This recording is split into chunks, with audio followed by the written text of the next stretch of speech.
Hi guys, KTU third and fourth semester syllabus പ്രകാരമുള്ള life skills എന്ന subject മൊത്തമായിട്ട് cover ചെയ്യാനായിട്ടാണ് ഈ ഒരു വീഡിയോ. നമ്മൾ പലപ്പോഴും പഠിക്കാനിരിക്കുമ്പോൾ ഇതുപോലുള്ള സബ്ജക്ട്സിന് ഒരു ഇമ്പോർട്ടൻസ് കുറവാണ് കൊടുക്കാറുള്ളത്. ലൈഫ് സ്കിൽസ് ആയിക്കോട്ടെ, അല്ലെങ്കിൽ ഫസ്റ്റ് ഇയറിലുള്ള ഡിസൈൻ ആൻഡ് എഞ്ചിനീയറിംഗ് ആയിക്കോട്ടെ, നമ്മൾ അതിനൊരു വേർത്ത് കാണുന്നില്ല, അല്ലെങ്കിൽ അതിലൊരു വാല്യൂ നമ്മൾ കാണുന്നില്ല. അല്ലെങ്കിൽ ഇപ്പോൾ എക്സാമിന് പഠിക്കാനിരിക്കാനാണെങ്കിലും അത് നമുക്ക് ലാസ്റ്റ് പഠിക്കാം, അല്ലെങ്കിൽ എക്സാമിന് തലേന്ന് നോക്കിയാൽ പോരെ എന്നുള്ളൊരു ഫീലിംഗ് ആണ്. ഇതിനൊരു കാരണം എന്താ വെച്ചാൽ, ഇതുപോലെയുള്ള സബ്ജക്ട്സിന് 100 ടോട്ടൽ 150 മാർക്സ് ഉള്ളതിൽ 100 മാർക്സും ഇൻറ്റേർണലിൽ നിന്നാണ് കിട്ടുന്നത്. യൂണിവേഴ്സിറ്റി എക്സാം 50 മാർക്സിനേ ഉള്ളൂ. പിന്നെ വേറൊരു റീസൺ, ഇത് കോർ എഞ്ചിനീയറിംഗ് സബ്ജക്റ്റ് അല്ല, കുറച്ചുകൂടെ മാനേജീരിയൽ അല്ലെങ്കിൽ ഒരു സ്കൂളിൽ സോഷ്യൽ സയൻസ് പഠിക്കുന്ന പോലത്തെ ഒരു സബ്ജക്റ്റാണ്. പക്ഷെ നമ്മൾ എഞ്ചിനീയറിംഗ് കഴിഞ്ഞ് പുറത്തിറങ്ങിയാൽ നമ്മൾ പഠിക്കുന്ന കോർ സബ്ജക്ട്സിനേക്കാളും കൂടുതൽ ആവശ്യമുള്ളത് ഇതുപോലുള്ള മാനേജീരിയൽ സ്കിൽസാണ്. അപ്പോൾ ലൈഫ് സ്കിൽസ് എന്ന് പറയുന്ന സബ്ജക്റ്റിന് ഒരു ബിഗ്ഗർ പിക്ചർ കിട്ടാൻ വേണ്ടിയാണ് ഈ ഒരു വീഡിയോ. അതേസമയം നിങ്ങൾക്ക് എക്സാമിന് പ്രിപ്പയർ ചെയ്യാനും ഈ വീഡിയോ സഹായിക്കും. ഓക്കെ, ഫസ്റ്റ് ഓഫ് ഓൾ എന്തൊക്കെ പറഞ്ഞാലും നമ്മൾ പഠിക്കുന്ന എക്സാം പാസ്സാകാൻ വേണ്ടിയാണ് അല്ലേ. അപ്പോൾ നമുക്ക് എക്സാമിന് എങ്ങനെ പ്രിപ്പയർ ചെയ്യണം എന്നുള്ളൊരു രീതിയിൽ ഇതിനെ അപ്രോച്ച് ചെയ്യാം. അതിനാദ്യം നമുക്ക് ലൈഫ് സ്കിൽസ് എക്സാമിൻ്റെ ക്വസ്റ്റ്യൻ പേപ്പറിൻ്റെ മോഡലൊന്ന് നോക്കാം. ലൈഫ് സ്കിൽസിൻ്റെ ക്വസ്റ്റ്യൻ പേപ്പർ ഔട്ട് ഓഫ് 50 മാർക്സിലാണ്. ഇത് 2 പാർട്സായിട്ട് ഡിവൈഡ് ചെയ്തിട്ടുണ്ട്, പാർട്ട് എയും പാർട്ട് ബിയും. പാർട്ട് എ 30 മാർക്സും പാർട്ട് ബി 20 മാർക്സും. ഇതിൽ പാർട്ട് എയിൽ 5 ക്വസ്റ്റ്യൻസും പാർട്ട് ബിയിൽ ഒരു പാസേജ് തന്നിട്ട് അതിനെ ബേസ് ചെയ്തിട്ടുള്ള ക്വസ്റ്റ്യൻസും ആയിരിക്കും. നിങ്ങൾ എക്സാമിന് പ്രിപ്പയർ ചെയ്യുകയാണെങ്കിൽ പാർട്ട് ബി എന്നുള്ള സെക്ഷൻ നിങ്ങൾ വലിയ കാര്യമായിട്ട് ഒന്നും തന്നെ നോക്കേണ്ട ആവശ്യമില്ല. കാരണം നമ്മൾ പഠിച്ചെഴുതുന്ന രീതിയിലുള്ളൊരു ക്വസ്റ്റ്യൻ അല്ല പാർട്ട് ബി. നമ്മൾ ക്വസ്റ്റ്യൻ പേപ്പർ ആദ്യമായിട്ട് കാണുമ്പോൾ അതിൽ എന്തെങ്കിലും ഒരു വലിയൊരു പാസേജ് കാണുന്നു, വല്ല ന്യൂസ് പേപ്പർ ആർട്ടിക്കിളോ അങ്ങനെ എന്തെങ്കിലും തന്നിട്ട് അതിനെ ബേസ് ചെയ്തിട്ടുള്ള ക്വസ്റ്റ്യൻസ് ആയിരിക്കും പാർട്ട് ബിയിൽ. അപ്പോൾ നമുക്കത് പഠിച്ചുകൊണ്ട് പോയിട്ട് എക്സാം എഴുതാൻ പറ്റില്ല. അവിടെ വെച്ച് കാണുന്നു, അത്യാവശ്യം ഇംഗ്ലീഷ് വായിച്ച് മനസ്സിലാക്കാനുള്ള ബോധമുള്ള ആർക്കാണെങ്കിലും പാർട്ട് ബിയിലുള്ള ക്വസ്റ്റ്യൻസ് ആൻസർ ചെയ്യാം. മിക്കവാറും അതിലുള്ള എല്ലാ ക്വസ്റ്റ്യൻസും ആ പാസേജിൽ നിന്ന് തന്നെ ഡയറക്റ്റായിട്ട് നമുക്ക് എഴുതാൻ പറ്റുന്ന രീതിയിലായിരിക്കും.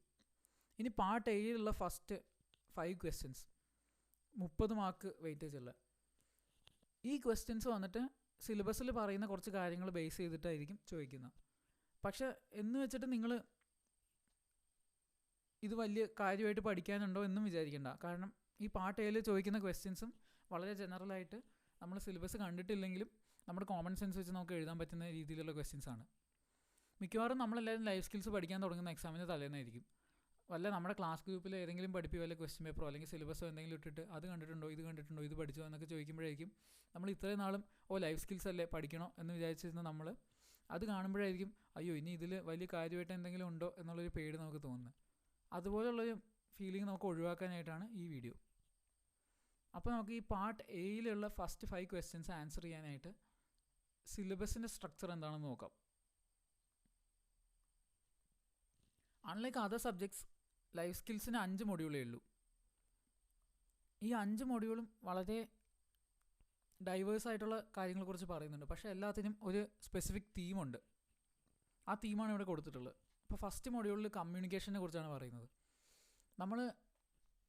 നമുക്ക് അത്യാവശ്യം വേണ്ട കുറച്ച് സോഷ്യൽ സ്കിൽസ് ഉണ്ട്. ഇപ്പോൾ നിങ്ങളിപ്പോൾ എഞ്ചിനീയറിംഗ് പഠിച്ച് പാസ്സായിട്ട് ഒരു കമ്പനിയിൽ ജോയിൻ ചെയ്തു.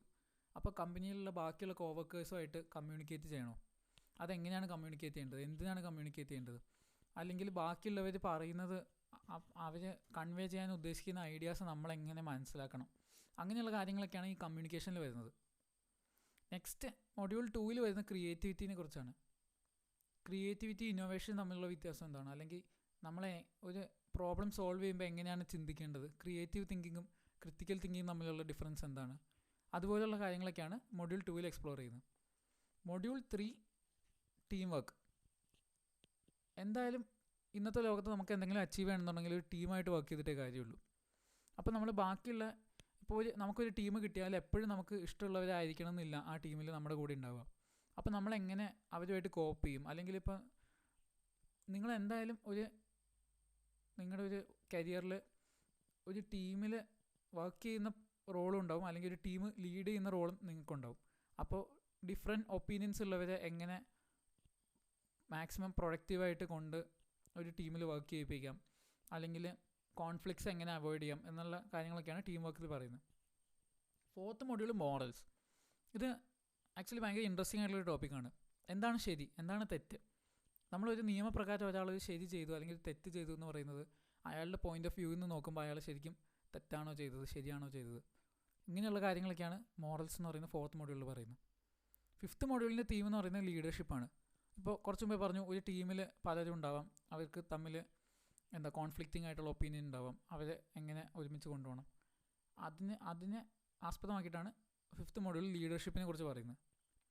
ഇതിൽ പലതരം ലീഡേഴ്സ് ഉണ്ട്, അല്ലെങ്കിൽ ഒരു ലീഡർ എങ്ങനെയാണ് ഒരു കോൺഫ്ലിക്റ്റ് മാനേജ് ചെയ്യുന്നത്, അല്ലെങ്കിൽ ഒരു ക്രൈസിസ് എങ്ങനെയാണ് മാനേജ് ചെയ്യേണ്ടത് എന്നൊക്കെയാണ് ഈ മൊഡ്യൂളിൽ പറയുന്നത്. അപ്പോൾ ഇതാണ് ലൈഫ് സ്കിൽസിൻ്റെ entire syllabus. Actually entire syllabus അല്ല, പക്ഷേ എല്ലാത്തിൻ്റെയും ഒരു ഓവർവ്യൂ. ഇനി നമുക്ക് ഓരോ മൊഡ്യൂളും കുറച്ച് ഡീറ്റെയിൽ ആയിട്ട് നോക്കാം. ഫസ്റ്റ് മൊഡ്യൂളിൻ്റെ തീം കമ്മ്യൂണിക്കേഷനാണ്. ഇതിനകത്ത് വരുന്നതാണ് ടെക്നിക്കൽ റൈറ്റിംഗ്, പിന്നെ ബോഡി ലാംഗ്വേജ്, ഇൻ്റർവ്യൂ സ്കിൽസൊക്കെ. നമുക്ക് മിക്കവാറും ലൈഫ് സ്കിൽസ് പഠിപ്പിച്ചിട്ടുണ്ടാകുന്നത് ഒരു പ്രാക്ടിക്കൽ മോഡലായിരിക്കും.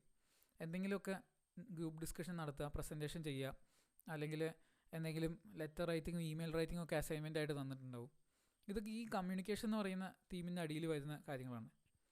ഇതിൽ ഫസ്റ്റ് പാർട്ട് വരുന്ന ടെക്നിക്കൽ റൈറ്റിംഗ്. നമ്മളൊരു കമ്പനിയിൽ കയറിയാൽ അല്ലെങ്കിൽ ഒരു ഇൻസ്റ്റിറ്റ്യൂഷനിൽ വർക്ക് ചെയ്യുമ്പോൾ നമുക്ക് അത്യാവശ്യം ബാക്കിയുള്ളവരുമായിട്ട് കമ്മ്യൂണിക്കേറ്റ് ചെയ്യാനായിട്ട് കുറച്ച് നോംസും എത്തിക്വറ്റ്സും ഒക്കെ ഉണ്ട്, ജനറലി എല്ലാവരും ഫോളോ ചെയ്യുന്നത്. അത് നമ്മളും അറിഞ്ഞിരിക്കണം. ഫോർ എക്സാമ്പിൾ, ഇതിൽ ഇമ്പോർട്ടൻ്റ് ആയിട്ട് വരുന്നത് ലെറ്റർ റൈറ്റിംഗ്.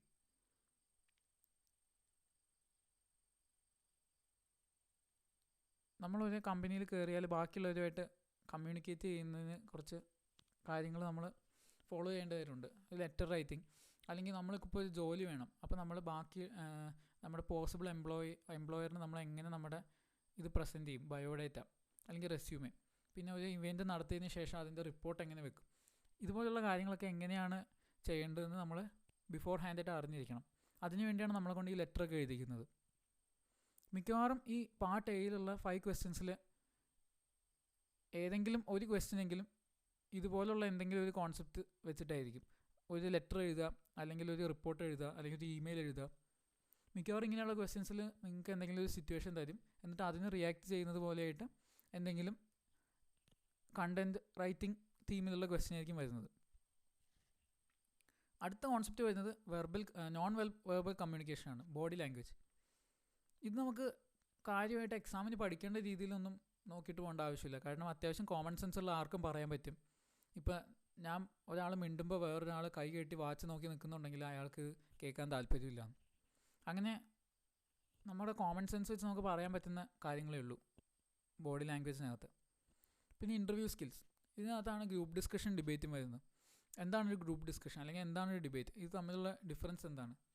ഈ ഗ്രൂപ്പ് ഡിസ്കഷൻ, ഡിബേറ്റ് നടക്കുമ്പോൾ നമ്മൾ അതിൽ ഫോളോ ചെയ്യേണ്ട കാര്യങ്ങൾ എന്തൊക്കെയാണ്? ഇപ്പോൾ വേറൊരാൾ പറയുമ്പോൾ ഇടയ്ക്ക് കയറി പറയരുത്, അല്ലെങ്കിൽ ഇപ്പോൾ ഒരു ഗ്രൂപ്പ് ഡിസ്കഷൻ ആണെങ്കിൽ ബാക്കിയുള്ളവർ പറയുന്ന പോയിൻറ്റ്സിനെ റെസ്പെക്റ്റ് ചെയ്തുകൊണ്ട് വേണം നമ്മുടെ പോയിൻറ്റ് പറയാൻ എന്നെല്ലാം ഉള്ള ഓരോ എത്തിക്കറ്റ്സ്. ഇത്രയാണ് ഫസ്റ്റ് മൊഡ്യൂൾ. ഇനി സെക്കൻഡ് മൊഡ്യൂൾ എന്ന് പറയുന്നത് ക്രിയേറ്റിവിറ്റിയാണ്. എന്താണ് ക്രിയേറ്റിവിറ്റി, അല്ലെങ്കിൽ ക്രിട്ടിക്കൽ തിങ്കിങ്ങും ക്രിയേറ്റീവ് തിങ്കിങ്ങും തമ്മിലുള്ള ഡിഫറൻസ് എന്താണ്? ക്രിട്ടിക്കൽ തിങ്കിങ് എന്ന് വെച്ചാൽ നമ്മളൊരു പ്രോബ്ലം സോൾവ് ചെയ്യാനായിട്ട്, അല്ലെങ്കിൽ ഒരു കോമൺ കൺസെൻസസിൽ എത്താൻ വേണ്ടിയിട്ടായിരിക്കാം നമ്മളൊരു ക്രിട്ടിക്കൽ തിങ്കിങ് ചെയ്യുന്നത്, അല്ലെങ്കിൽ അർജൻറ്റായിട്ടുള്ളൊരു കാര്യം മാനേജ് ചെയ്യാൻ വേണ്ടിയിട്ടായിരിക്കും നമ്മൾ ക്രിട്ടിക്കലായിട്ട് തിങ്ക് ചെയ്യുന്നത്. പക്ഷേ അതേസമയം ഒരു ക്രിയേറ്റീവ് തിങ്കിങ് എന്ന് വെച്ചാൽ പുതിയ പോസിബിലിറ്റീസ് കണ്ടുപിടിക്കാൻ വേണ്ടിയിട്ടായിരിക്കും. ഇതിനൊരു എക്സാമ്പിൾ പറയുകയാണെങ്കിൽ, ഇപ്പോൾ സ്റ്റീവ് ജോബ്സ് ആപ്പിളിലെ മാക് ടീമിൽ വർക്ക് ചെയ്യുന്ന സമയത്ത് ഈ മാക് ടീമിലുള്ളവർ ഇപ്പോൾ മാക്കിൻടോഷ് കമ്പ്യൂട്ടർ എങ്ങനെ ക്രിയേറ്റീവായിട്ട് പുതിയൊരു പ്രൊഡക്റ്റ് കൊണ്ടുവരാമെന്ന് ആലോചിക്കുന്ന രീതിയും, അതേസമയം തന്നെ ആപ്പിൾ വെള്ളത്തിലാവുന്നുള്ള ഒരു സിറ്റുവേഷനിൽ ആ കമ്പനി എങ്ങനെ രക്ഷിക്കുക എന്നുള്ള അവർ ആലോചിക്കുന്ന രീതിയും തമ്മിലുള്ള ഡിഫറൻസ് ഉണ്ടല്ലോ. അതാണ് ക്രിയേറ്റീവ് തിങ്കിങ്ങും ക്രിട്ടിക്കൽ തിങ്കിങ്ങും തമ്മിലുള്ള വ്യത്യാസം. ഇതിൽ തന്നെ കൺവേർജൻ തിങ്കിങ്ങും ഡൈവേർജൻ തിങ്കിങ്ങും പറയുന്നുണ്ട്. ഇതും സിമിലർ ആയിട്ടുള്ളൊരു കോൺസെപ്റ്റാണ്.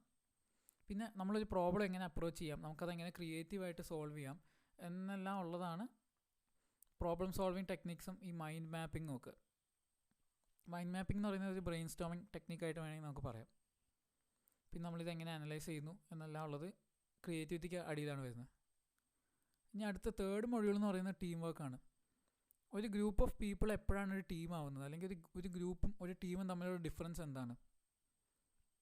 നമ്മളൊരു ടീം ലീഡ് ചെയ്യുമ്പോൾ അതിൽ പാലിക്കേണ്ട കാര്യങ്ങൾ എന്താണ്, അല്ലെങ്കിൽ ഇപ്പോൾ കോൺഫ്ലിക്റ്റിംഗ് ആയിട്ടുള്ള ഒപ്പീനിയൻ ഉള്ളവരുള്ള ഒരു ടീമാണെങ്കിൽ അവരെങ്ങനെ മാനേജ് ചെയ്യണം, കോൺഫ്ലിക്ട്സ് എങ്ങനെ അവോയ്ഡ് ചെയ്യാം, അല്ലെങ്കിൽ ഒരു ടീമിൻ്റെ പ്രൊഡക്ടിവിറ്റി എങ്ങനെ മാക്സിമൈസ് ചെയ്യാം, ഇതുപോലെയുള്ള കാര്യങ്ങളൊക്കെയാണ് ടീം വർക്കിനടിയിൽ പറയുന്നത്. 4th മൊഡ്യൂളാണ് morals.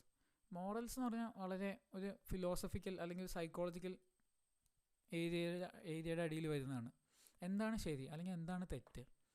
ഞാനിപ്പോൾ ഒരു കാര്യം ചെയ്താൽ ഞാൻ അത് ശരിയാണെന്നുള്ള വിശ്വാസത്തിലല്ലേ ചെയ്യുന്നത്, പക്ഷേ നിയമപ്രകാരം അത് തെറ്റായിരിക്കും.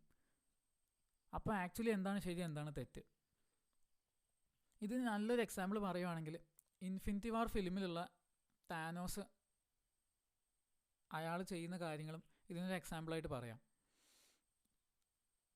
അവെഞ്ചേഴ്സ് ഫാൻസ് അല്ലാത്തവർ എന്നോട് ക്ഷമിക്കണം, കാരണം ഈ കോൺസെപ്റ്റ് എക്സ്പ്ലെയിൻ ചെയ്യാൻ ഇതിൽ നല്ലൊരു ഉദാഹരണം വേറെയില്ല. ഡോക്ടർ സ്ട്രേഞ്ച് വന്നിട്ട് താനോസിൻ്റെ അടുത്ത് താൻ എന്താണ് ഇതിങ്ങനെയൊക്കെ ചെയ്യുന്നതെന്ന് ചോദിക്കുമ്പോൾ പുള്ളി പറയുന്ന മറുപടിയാണ് പുള്ളിയുടെ പ്ലാനറ്റ് എക്സ്റ്റിങ്ക്റ്റ് ആയി പോയതുകൊണ്ട് അങ്ങനെയുള്ളൊരു അവസ്ഥ ബാക്കിയുള്ളവർക്ക് വരാതിരിക്കാൻ വേണ്ടി പുള്ളി കാണിക്കുന്ന മേഴ്സിയാണ് ഇതെന്ന് പറയുന്നുണ്ട്. പക്ഷേ ഹീറോസിൻ്റെ സൈഡിൽ നിന്ന് നോക്കുമ്പോൾ പുള്ളി ആയിരക്കണക്കിന് ആൾക്കാരെ കൊലപ്പെടുത്തുകയാണ്. അപ്പോൾ താനോസ് ചെയ്യുന്നത് ശരിക്കും തെറ്റാണോ ശരിയാണോ? ആക്ച്വലി താനോസിൻ്റെ പോയിൻ്റ് ഓഫ് വ്യൂവിൽ നിന്ന് നോക്കുമ്പോൾ താനോസ് ചെയ്യുന്നതാണ് ശരി. അല്ലെങ്കിൽ പുള്ളി ചെയ്യേണ്ടത് ചെയ്ത് തീർത്തില്ലെങ്കിൽ യൂണിവേഴ്സിൻ്റെ എക്സിസ്റ്റൻസിൽ ഉറപ്പ് പറയാൻ പറ്റില്ല. അല്ലെങ്കിൽ പുള്ളി ചെയ്യേണ്ടത് അല്ലെങ്കിൽ യൂണിവേഴ്സിൻ്റെ ഹാഫ് ഓഫ് ദ യൂണിവേഴ്സിനെ ഡിസ്ട്രോയ് ചെയ്തില്ലെങ്കിൽ അതിൻ്റെ എക്സിസ്റ്റൻസിന് നമുക്ക് ഉറപ്പ് പറയാൻ പറ്റില്ല. ഭാവിയിൽ എന്തായാലും എല്ലാവരും എക്സിസ്റ്റൻ്റ് ആവും. പക്ഷേ അത് പ്രിവെൻറ്റ് ചെയ്യാനായിട്ട് പുള്ളി ചെയ്യുന്നത് ട്രില്യൺസ് ഓഫ് പീപ്പിളിനെ മർഡർ ചെയ്യുക എന്നുള്ളതാണ്. അപ്പോൾ ആക്ച്വലി എന്താണ് ശരി, എന്താണ് തെറ്റ്? നമ്മൾ ഒരു കാര്യം ശരി അല്ലെങ്കിൽ ഒരാൾ തെറ്റ് ചെയ്തു എന്ന് പറയുമ്പോൾ അയാളുടെ മോട്ടിവേഷൻ എന്തായിരുന്നു എന്നെല്ലാം ആലോചിക്കണ്ടേ, അയാൾ തെറ്റാണോ ശരിയാണോ ചെയ്തതെന്ന് നോക്കാൻ. ഇത് നമ്മൾ കൂടുതൽ എക്സ്പ്ലോർ ചെയ്യും. അടുത്ത മൊഡ്യൂൾ 5, ഇതാണ് ലാസ്റ്റ് മൊഡ്യൂൾ, ലീഡർഷിപ്പ്. നമ്മൾ കുറച്ച് മുമ്പ് ടീം വർക്കിനെ കുറിച്ച് പറഞ്ഞു. ഒരു ടീമിൽ നിങ്ങൾക്ക് ചിലപ്പോൾ ഒരു എംപ്ലോയി ആയിട്ട് വർക്ക് ചെയ്യേണ്ടി വരാം, അല്ലെങ്കിൽ ഒരു ലീഡറായിട്ട് വർക്ക് ചെയ്യേണ്ടി വരാം. അപ്പോൾ ഒരു ടീമിൽ ഇങ്ങനെ ഡിഫറെൻറ്റ് ഒപ്പീനിയൻസ് ഉള്ളവരെ എങ്ങനെ ഒരുമിച്ച് കൊണ്ട് നടക്കും, അല്ലെങ്കിൽ ഒരു ടീമിൻ്റെ പ്രൊഡക്ടിവിറ്റി എങ്ങനെ മാക്സിമൈസ് ചെയ്യും. അതിൽ തന്നെ ഡിഫറെൻറ്റ് ടൈപ്സ് ഓഫ് ലീഡേഴ്സ് ഉണ്ട്. ട്രാൻസാക്ഷൻ ലീഡേഴ്സും ട്രാൻസ്ഫോർമേഷൻ ലീഡേഴ്സും. ഇത് തമ്മിലുള്ള വ്യത്യാസം എന്താണ്? ഇതൊക്കെയാണ് ഈ ലീഡർഷിപ്പ് എന്ന് പറയുന്ന തീമുള്ള ഈ 5th മൊഡ്യൂളിൽ പറയുന്നത്.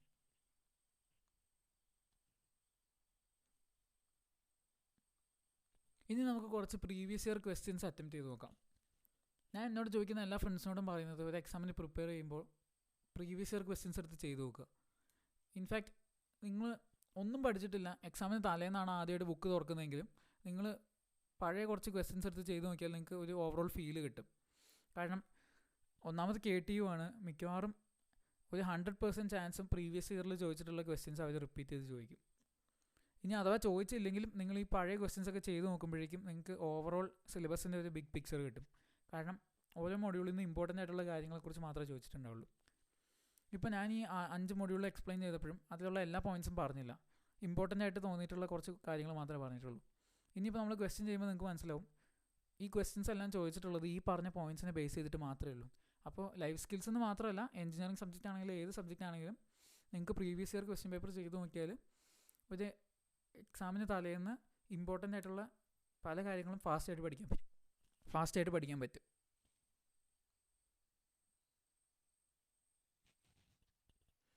Okay, first question. Interpret the following body language cues: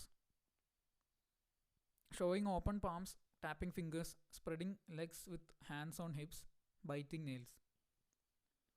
okay, first body language cue എന്ന് പറയുന്നത് ഷോയിങ് ഓപ്പൺ പാംസ്. നമ്മളിപ്പോൾ എന്തെങ്കിലും ഒരാൾ പറയുന്നത് കേട്ട് മടുത്തിട്ട് ഇയാളിത് എന്താ പറയുന്നതെന്ന് പറഞ്ഞിട്ട് അല്ലെങ്കിൽ ഇത് എന്തും അത് എന്നുള്ള രീതിയിൽ കൈ കാണിക്കുന്നതായിരിക്കാം ഷോയിങ് ഓപ്പൺ പാംസ്. അപ്പോൾ it might show disinterest. Next, tapping fingers. ഒരു ഇമ്പോർട്ടൻ്റ് ആയിട്ടുള്ള മീറ്റിംഗ് നടക്കുമ്പോൾ ഒരാൾ ഇരുന്ന് ബെഞ്ചിൽ കൊട്ടിക്കൊണ്ടിരിക്കുക. അപ്പോൾ അതിനർത്ഥം അയാൾ ഒന്നുകിൽ അവിടെ അല്ല, അല്ലെങ്കിൽ അയാൾക്ക് ഇൻട്രസ്റ്റ് ഇല്ല, അല്ലെങ്കിൽ അയാൾ വേറെന്തോ ചിന്തിച്ചുകൊണ്ടിരിക്കുകയാണ്. Spreading legs with hands on hips. ഇതും ഒരു ഓവറോൾ ഫീലിംഗ് ഓഫ് ഡിസ്ഇൻട്രസ്റ്റ് ആണ് കാണിക്കുന്നത്. ഇതെപ്പോഴൊന്ന് നിർത്തിയിട്ട് പോവുക, വീഡിയോ ആണത്ര ലൈഫ് സ്കിൽസിൻ്റെ എന്നൊക്കെ പറയുന്നുണ്ട്, എപ്പോഴൊന്ന് തീരുക എന്നൊക്കെ പറയുന്നത്, അല്ലെങ്കിൽ അങ്ങനെ തോന്നുന്നത്. ആ ഒരു ഇമോഷൻ്റെ ബോഡി ലാംഗ്വേജ് ആണ് ഈ ഹാൻഡ്സ് ഓൺ ഹിപ്സ് എന്ന് പറയുന്നത്. പിന്നെ ബൈറ്റിംഗ് നെയിൽസ് ഓബിയസ് ആണ്, ഒരാൾ നെർവസ് ആകുമ്പോഴാണ് നെയിൽസ് ബൈറ്റ് ചെയ്യുക. ഇതൊന്നും നമ്മൾ എക്സാമിന് പഠിച്ചിട്ട് പോകേണ്ട കാര്യമില്ല, ഇതെല്ലാം നമുക്ക് കോമൺ സെൻസ് വെച്ചിട്ട് എഴുതാവുന്നതേ ഉള്ളൂ. ഇങ്ങനെയൊക്കെയാണ് മറ്റേ പാർട്ട് എയിലുള്ള ഫസ്റ്റ് 5 ക്വസ്റ്റ്യൻസ് വരിക. അത് കാണിക്കാനായിട്ടാണ് ഞാനിത് പറയുന്നത്. Next question, differentiate between debate and group discussion. And അതിനൊപ്പം തന്നെ ഒരു സിറ്റുവേഷണൽ പ്രോബ്ലം ഉണ്ട്. ഒരു സിറ്റുവേഷൻ തന്നിട്ട് അതിൽ നമ്മളെങ്ങനെ റിയാക്ട് ചെയ്യുന്നു. ഒരു ഡിബേറ്റും ഗ്രൂപ്പ് ഡിസ്കഷനും. എന്താണ് ഒരു ഡിബേറ്റ് അല്ലെങ്കിൽ ഒരു ഗ്രൂപ്പ് ഡിസ്കഷൻ തമ്മിലുള്ള ഡിഫറൻസ് അല്ലെങ്കിൽ ഒരു സിമിലാരിറ്റി? ഇപ്പോൾ നിങ്ങളൊരു കമ്പനിയിൽ വർക്ക് ചെയ്യുകയാണെന്ന് വിചാരിക്കുക. എന്തൊരു സിറ്റുവേഷനിലാണ് നിങ്ങളൊരു ഗ്രൂപ്പ് ഡിസ്കഷൻ നടത്തുക, അല്ലെങ്കിൽ ഇപ്പോൾ എന്തൊരു സിറ്റുവേഷനിലാണ് നിങ്ങളൊരു ഡിബേറ്റ് നടത്തുക. ഫോർ എക്സാമ്പിൾ, നിങ്ങളൊരു സോഫ്റ്റ്വെയർ കമ്പനിയിൽ വർക്ക് ചെയ്യുകയാണെന്ന് വിചാരിക്കുക. നിങ്ങളുടെ പുതിയൊരു ആപ്പിന് എന്തൊക്കെ ഫീച്ചേഴ്സ് വേണമെന്നുള്ളത് ഡിസ്കസ് ചെയ്യാനായിട്ട് എല്ലാവരും കൂടെ ഒരു മീറ്റിംഗ് വിളിച്ചു. അപ്പോൾ അത് ഡിബേറ്റ് ആവണോ ഗ്രൂപ്പ് ഡിസ്കഷൻ ആവണോ? നിങ്ങൾ സോഫ്റ്റ്വെയർ കമ്പനിയിലുള്ള എംപ്ലോയീസ് എല്ലാവരും കൂടെ ഒരുമിച്ച് വർക്ക് ചെയ്താലല്ലേ ഈ ഫീച്ചേഴ്സ് എല്ലാം റിലീസ് ചെയ്യാൻ പറ്റുള്ളൂ. അപ്പോൾ എല്ലാവർക്കും ഒരു ജനറൽ കൺസെൻസസ് വേണം, എല്ലാവരും അങ്ങോട്ടും ഇങ്ങോട്ടും അഗ്രി ചെയ്യണം ഒപ്പീനിയൻസിൽ. പക്ഷേ ഈ വർക്ക് ചെയ്യുന്ന ഡെവലപ്പേഴ്സ് എല്ലാവരും ഡിഫറെൻറ്റ് ഒപ്പീനിയൻസ് ഉള്ളവരായിരിക്കും. അപ്പോൾ എങ്ങനെ ഒരു കോമൺ ഗോളിൽ എത്തും? അതിനു വേണ്ടിയാണ് നമ്മളൊരു ഗ്രൂപ്പ് ഡിസ്കഷൻ നടക്കുന്നത്. ഇൻ ദി എൻഡ് ഒരു ഗ്രൂപ്പ് ഡിസ്കഷൻ കഴിഞ്ഞാൽ everybody should be on the same page. അല്ലെങ്കിൽ ഇപ്പോൾ എന്ത് ഫീച്ചർ ഇംപ്ലിമെൻറ്റ് ചെയ്യണം എന്നുള്ളതിന് എല്ലാവർക്കും ഒരു കോമൺ ആയിട്ടുള്ളൊരു അഭിപ്രായം ഉണ്ടാവണം ഒരു ഗ്രൂപ്പ് ഡിസ്കഷൻ കഴിഞ്ഞാൽ. അതിന് വേണ്ടിയാണ് ഗ്രൂപ്പ് ഡിസ്കഷൻ നടത്തുന്നത്. അപ്പോൾ എല്ലാവരും അവരവരുടേതായിട്ടുള്ള അഭിപ്രായം പറയും, പക്ഷേ എന്നാലും അവസാനം ഒരു കോമൺ എല്ലാവരും അഗ്രി ചെയ്യുന്ന ഒരു പോയിന്റിലേക്ക് എത്തും. അതാണ് ഗ്രൂപ്പ് ഡിസ്കഷൻ. പക്ഷേ ഡിബേറ്റ് എന്ന് പറഞ്ഞാൽ ഡിഫറെൻറ്റാണ്. ഡിബേറ്റ് എന്ന് പറഞ്ഞാൽ എനിക്ക് എൻ്റേതായ അഭിപ്രായങ്ങളുണ്ട്, ഞാൻ അതാണ് ശരിയെന്ന് പ്രൂവ് ചെയ്യാനായിട്ട് ഞാൻ എൻ്റെ ഒപ്പീനിയനാണ് ശരി എന്നുള്ളൊരു എന്നത് പ്രൂവ് ചെയ്യാനുള്ളൊരു രീതിയിലാണ് ഞാൻ സംസാരിക്കുന്നത് വേണ്ടുന്നത്. അല്ലാതെ ഒരു ഡിബേറ്റ് കൺക്ലൂഡ് ചെയ്താലും ഡിഫറെൻറ്റ് ടീംസ് ഓഫ് പീപ്പിളിന് ഡിഫറെൻറ്റ് ഒപ്പീനിയൻസ് തന്നെയായിരിക്കുക. ഇനിയുള്ള second question, Suresh was unable to perform well in a group discussion in the campus placement and he approached you to suggest some tips to ensure success in group discussion. What are your suggestions? ഇങ്ങനെയുള്ള questions answer ചെയ്യാൻ വേണ്ടിയാണ് നമ്മളെ ക്ലാസ്സിൽ group discussion ഡിബേറ്റൊക്കെ നടത്തുന്നത്. ഇപ്പോൾ group discussion follow ചെയ്യേണ്ട കുറച്ച് etiquettes ഉണ്ട്, അതാണ് ഇതിൻ്റെ ആൻസറായിട്ട് വരുന്നത്. ലൈക്ക് വേറൊരാൾ പറയുമ്പോൾ അയാൾ ഇൻറ്ററപ്റ്റ് ചെയ്തത്, അല്ലെങ്കിൽ ബാക്കിയുള്ളവരുടെ ഒപ്പീനിയൻസ് നമ്മൾ റെസ്പെക്റ്റ് ചെയ്യണം. അങ്ങനെയുള്ള പോയിൻറ്റ്സൊക്കെ നിങ്ങൾക്ക് ഇതിന് ആൻസറായിട്ട് എഴുതാം. അടുത്ത question, list the main differences between the cognitive functions of the left and right brain. നിങ്ങളിപ്പോൾ ഇൻ്റർനെറ്റിൽ വായിച്ചിട്ടുണ്ടാവും, നമ്മുടെ ബ്രെയിനിൻ്റെ ലെഫ്റ്റ് ഹെമിസ്ഫിയർ റൈറ്റ് ഹാഫിനെയും റൈറ്റ് ഹെമിസ്ഫിയർ ലെഫ്റ്റ് ഹാഫിനെയാണ് കൺട്രോൾ ചെയ്യുന്നത്.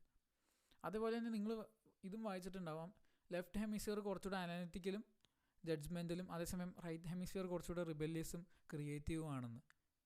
അത് എക്സ്പ്ലെയിൻ ചെയ്യാൻ ഈ ഒരു പിക്ചറിനേക്കാളും കൂടുതൽ എനിക്ക് വേറൊന്നും പറയേണ്ട ആവശ്യമില്ല. ഈ ഒരു കോൺസെപ്റ്റാണ് ഇവിടെ ഈ ക്വസ്റ്റ്യനായിട്ട് ചോദിച്ചിട്ടുള്ളത്. ഇത് ക്രിയേറ്റിവിറ്റി എന്ന് പറയുന്ന മൊഡ്യൂളിന് അടിയിൽ വരുന്നതാണ്. ഇതും നിങ്ങൾക്ക് ഈ ജനറൽ ഐഡിയ അറിയാമെന്നുണ്ടെങ്കിൽ നിങ്ങൾക്ക് ഈസി ആയിട്ട് എക്സ്പ്ലെയിൻ ചെയ്യാം ഒരു എക്സാമിന്.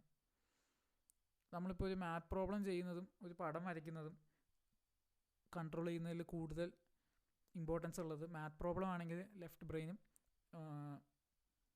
ഒരു ആർട്ട് അല്ലെങ്കിൽ ഒരു പടം വരയ്ക്കാൻ അല്ലെങ്കിൽ ക്രിയേറ്റീവായിട്ട് എന്തെങ്കിലും ചെയ്യാമെന്നുള്ളതാണെങ്കിൽ അതിന് റൈറ്റ് ബ്രെയിനുമായിരിക്കും ഇമ്പോർട്ടൻസ് കൂടുതൽ കൊടുക്കുക.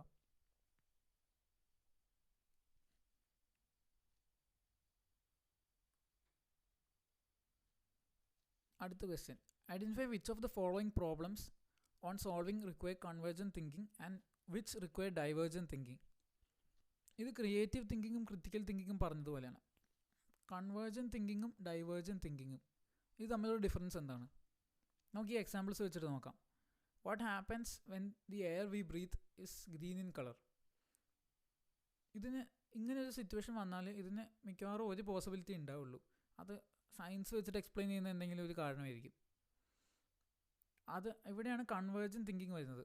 കൺവേർജൻറ്റ് തിങ്കിങ് എന്ന് വെച്ചാൽ ലൈക്ക് ഒരു കോമൺ കൺക്ലൂഷനേ ഉള്ളൂ, നമ്മൾ അതിലേക്ക് എത്തണം.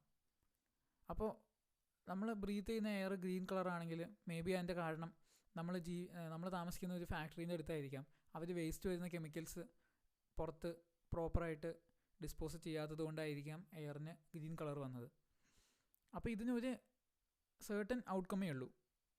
അവിടെ നമുക്ക് വേണ്ട ടൈപ്പ് ഓഫ് തിങ്കിങ് ആണ് കൺവേർജൻറ്റ് തിങ്കിങ്. അതേസമയം അടുത്ത ക്വസ്റ്റ്യൻ നോക്കൂ, സോൾവ് എ സർട്ടൻ പോളിനോമിയൽ. ഇത് നമ്മൾ മാത്തമാറ്റിക്കലി സോൾവ് ചെയ്താൽ നമുക്ക് എക്സിന് ഒരു വാല്യൂ കിട്ടും, അല്ലെങ്കിൽ ഒരു ഫ്യൂ വാല്യൂസ് കിട്ടും. അത് certain ആണ്. നമ്മൾ ആര് ചെയ്താലും ഈ polynomial as long as it does not change ആ എക്സിൻ്റെ വാല്യൂ എന്ന് പറയുന്നത് ഒരു കോൺസ്റ്റൻ്റ് ആണ്. അപ്പോൾ ഇങ്ങനെ ഒരു പ്രോബ്ലം സോൾവ് ചെയ്യാനും ഒരു കൺവേർജൻ തിങ്കിങ് ആണ് വേണ്ടത്. അതേസമയം അടുത്ത 2 ഓപ്ഷൻസ് നോക്കൂ. What about the computers in the year 2080? ഞാനിപ്പോൾ ഒരു 10 പേരോട് പോയിട്ട് ചോദിക്കുവാണ് 60 വർഷം കഴിഞ്ഞാൽ നമ്മുടെ കമ്പ്യൂട്ടേഴ്സ് എങ്ങനെ ഉണ്ടാവും. അപ്പോൾ അവരുടെ 10 പേരുടെയും അഭിപ്രായങ്ങൾ ഡിഫറെൻ്റ് ആയിരിക്കും. അവരുടേതായ ഇമാജിനേഷൻ കൂട്ടി കലർത്തിയിട്ടുള്ള ഒരു ഒപ്പീനിയൻ ആയിരിക്കും പറയുന്നത്. ആൻഡ് ഈ 10 പേരുടെ ഒപ്പീനിയനും നോട്ട് അറ്റ് ഓൾ സെയിം ആവാൻ ചാൻസ് ഇല്ല. അവിടെയാണ് ഡൈവേർജൻ തിങ്കിങ് വരുന്നത്. And in the final choice possibility of A world war for food. ഇതും ഇതുപോലെ തന്നെ 10 പേരോട് ചോദിച്ചാൽ 10 പേര് 10 റീസൺ ആയിരിക്കും പറയുന്നത്, അല്ലെങ്കിൽ 10 സിനാരിയോ ആയിരിക്കും പറയുന്നത്. അത് അവരുടെ പേഴ്സണൽ ഒപ്പീനിയനും അവരുടെ പൊളിറ്റിക്കൽ വ്യൂസും എല്ലാം മിക്സ്ഡ് ആയിട്ടുള്ള ഒരു റിപ്ലൈ ആയിരിക്കും. ഇതാണ് കൺവേർജൻ തിങ്കിങ്ങും ഡൈവേർജൻ തിങ്കിങ്ങും തമ്മിലുള്ള ഡിഫറൻസ്. അടുത്ത question. You are asked to collect details about one of your friends using mind mapping technique so that you will be able to remember the details. Prepare a mind map drawing for the requirement. Okay, mind map എന്നുള്ള കാര്യം നമ്മളെല്ലാവരും ഒരു പക്ഷേ സ്കൂളിൽ പഠിച്ചിട്ടുണ്ടാവും, അല്ലെങ്കിൽ നമ്മളിപ്പോൾ ഒരു brain storming session attend ചെയ്തിട്ടുണ്ടെങ്കിൽ നമ്മൾ എന്തെങ്കിലും ചെയ്തിട്ടുണ്ടാവും. നമ്മളൊരു ഐഡിയനെ കുറിച്ച് ബ്രെയിൻ സ്റ്റോം ചെയ്യുകയാണ്, അല്ലെങ്കിൽ ഒരു പെർട്ടിക്കുലർ ഒബ്ജക്റ്റിനെ കുറിച്ച് ഡേറ്റ കളക്ട് ചെയ്യുകയാണ്. അപ്പോൾ നമുക്ക് ഇതെല്ലാം ഒരു റെപ്രസെൻറ്റേഷനിലായിട്ട് വരയ്ക്കണം, അല്ലെങ്കിൽ ഒരു കോമ്പാക്റ്റ് ആയിട്ടുള്ളൊരു രീതിയിൽ നമുക്കിത് റെപ്രസെൻറ്റ് ചെയ്യണം. അതിനുവേണ്ടിയാണ് മൈൻഡ് മാപ്പിംഗ് ടെക്നിക്ക് യൂസ് ചെയ്യുന്നത്. നമുക്കിപ്പോൾ ഈ ക്വസ്റ്റ്യൻ ആൻസർ ചെയ്ത് നോക്കാം. ഒരു ഫ്രണ്ടിൻ്റെ ഡീറ്റെയിൽ കളക്ട് ചെയ്യാനെന്ന് വിചാരിക്കാം. ഫോർ എക്സാമ്പിൾ, നിങ്ങളുടെ ഫ്രണ്ടിൻ്റെ പേര് ശ്രീരാമാണെന്ന് വിചാരിക്കുക. നിങ്ങളുടെ ശ്രീരാം എന്ന് പറയുന്ന ഫ്രണ്ടിനെ കുറിച്ചാണ് നിങ്ങൾ ഡേറ്റ കളക്ട് ചെയ്യുന്നതെന്ന് വിചാരിക്കുക. അപ്പോൾ ഈ മൈൻഡ് മാപ്പിനൊരു ട്രീ ആയിട്ട് നിങ്ങൾക്കിത് ഇമാജിൻ ചെയ്യാം. ഈ ട്രീന് ഒരു ബ്രാഞ്ച് ഉണ്ട്, ഒരു ട്രങ്ക് ഉണ്ടാവും മെയിനായിട്ട്. അതിൽ നിന്ന് ഡിഫറെൻറ്റ് ബ്രാഞ്ചസും അതിൽ നിന്ന് ഡിഫറെൻറ്റ് ലീവ്സും. ഇപ്പോൾ ശ്രീരാമിനെ കുറിച്ച് നിങ്ങൾക്ക് ഡേറ്റ കളക്ട് ചെയ്യണമെന്നുണ്ടെങ്കിൽ നിങ്ങൾക്ക് ശ്രീരാം എന്ന് പറയുന്നതായിരിക്കും ട്രീൻ്റെ ട്രങ്ക്. ട്രീൻ്റെ ബ്രാഞ്ചസ് ആയിട്ട് ഡിഫറെൻറ്റ് ക്യാരക്ടറിസ്റ്റിക്സ് നിങ്ങൾക്ക് വെക്കാം. ഇപ്പോൾ ഫോർ എക്സാമ്പിൾ ഞാൻ വേറെ ഒരു ബ്രാഞ്ച് വരച്ചു. ഈ ബ്രാഞ്ച് എന്ന് പറയുന്നത് അപ്പിയറൻസ് ആണ്.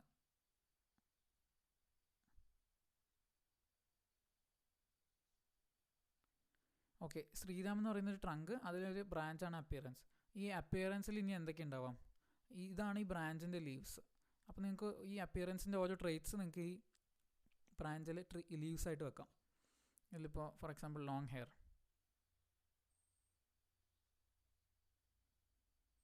വേറൊരു അപ്പിയറൻസ് ട്രേറ്റ് എന്ന് പറയുന്നത് ഫോർ എക്സാമ്പിൾ വേസ് ഗ്ലാസസ് എന്നായിരിക്കാം. നിങ്ങൾക്ക് ഇനി ഇതിന് വേറെ ലിമിറ്റൊന്നുമില്ല, എത്ര ലീവ്സോ അല്ലെങ്കിൽ ബ്രാഞ്ചസോ വേണമെന്നുണ്ടെങ്കിൽ. നിങ്ങൾക്ക് വേണമെങ്കിൽ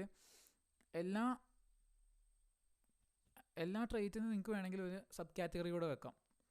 ഇനി ഈ ഗ്ലാസ് എന്നുള്ളത് എനിക്ക് ഒരു സബ് കാറ്റഗറി കൂടെ വെക്കണമെന്നുണ്ട്, ബ്ലാക്ക് ഇൻ കളർ. നിങ്ങൾക്ക് വേണമെങ്കിൽ ഇനി ഈ ഗ്ലാസ്സിനടിയിൽ വേറൊരു ബ്രാഞ്ച് കൂടെ വെക്കാം, ആ ഗ്ലാസിൻ്റെ ബ്രാൻഡ് പറയുന്നതായിട്ട്. അതിൻ്റെ പോസിബിലിറ്റി ഗോസ് ഓൺ. ഇനി അതുപോലെ നിങ്ങൾക്ക് വേറൊരു ട്രേറ്റ് വെക്കണം, ഹോബീസ്.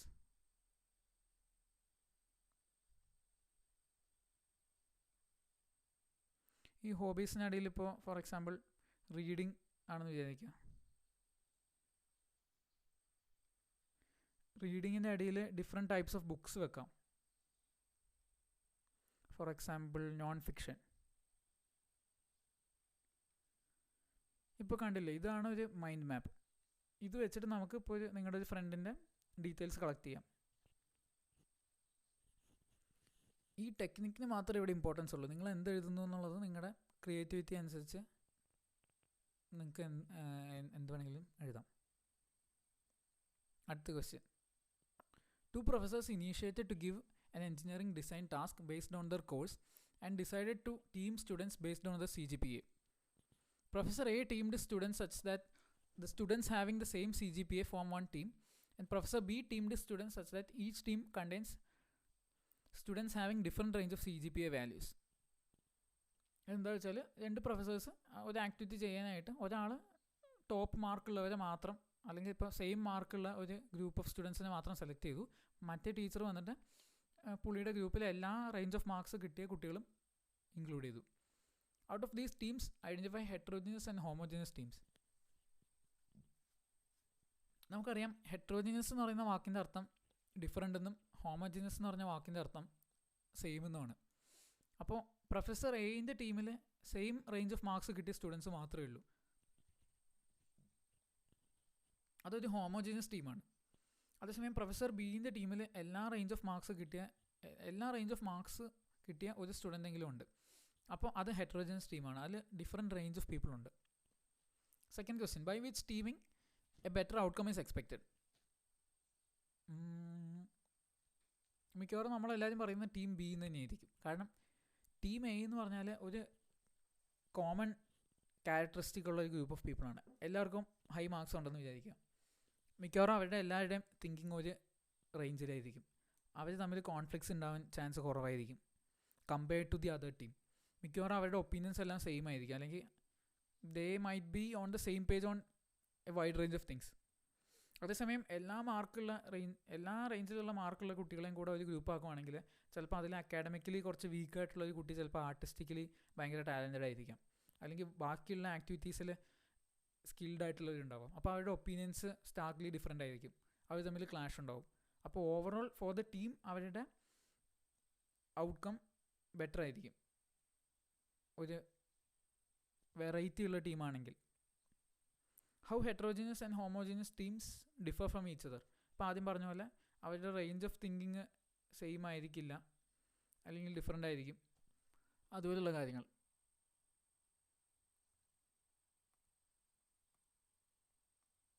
അടുത്ത question, differentiate between A transactional and A transformation leader. ഇത് ലാസ്റ്റ് മൊഡ്യൂളിൽ നിന്നൊരു ക്വസ്റ്റ്യൻ ആണ്. അപ്പോൾ നിങ്ങൾ ഇതിനു മുമ്പ് വായിച്ചിട്ടുണ്ടാവും ഒരു ബോസും ഒരു ലീഡറും തമ്മിലുള്ള ഡിഫറൻസ് എന്താണെന്നൊക്കെ.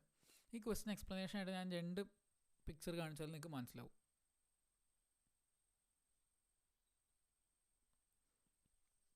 ഇവർ രണ്ടുപേരും ഒരു ട്രാൻസാക്ഷൻ ലീഡറിൻ്റെയും ഒരു ട്രാൻസ്ഫോർമേഷൻ ലീഡറിൻ്റെയും എക്സാമ്പിളാണ്. എന്താണ് ഒരു ട്രാൻസാക്ഷൻ ലീഡർ എന്ന് വെച്ചാൽ? ഒരു ട്രാൻസാക്ഷൻ ലീഡർ എന്ന് വെച്ചാൽ ഇപ്പോൾ ബേബി ബോസ് പോലെ അല്ലെങ്കിൽ ഒരു ബോസ് പോലത്തെ ഒരു ക്യാരക്ടറാണ്, ഒരു മാനേജീരിയൽ ലീഡറാണ്. പുള്ളീൻ്റെ മെയിൻ ഒബ്ജക്റ്റീവ് എന്ന് വെച്ചാൽ ആ ഗ്രൂപ്പിൻ്റെ ടാസ്ക് കംപ്ലീറ്റ് ചെയ്ത് കിട്ടണം, അല്ലെങ്കിൽ അവരെന്താ ചെയ്യുന്നത് വെച്ചാൽ അത് വൃത്തിക്ക് ചെയ്ത് കിട്ടണം.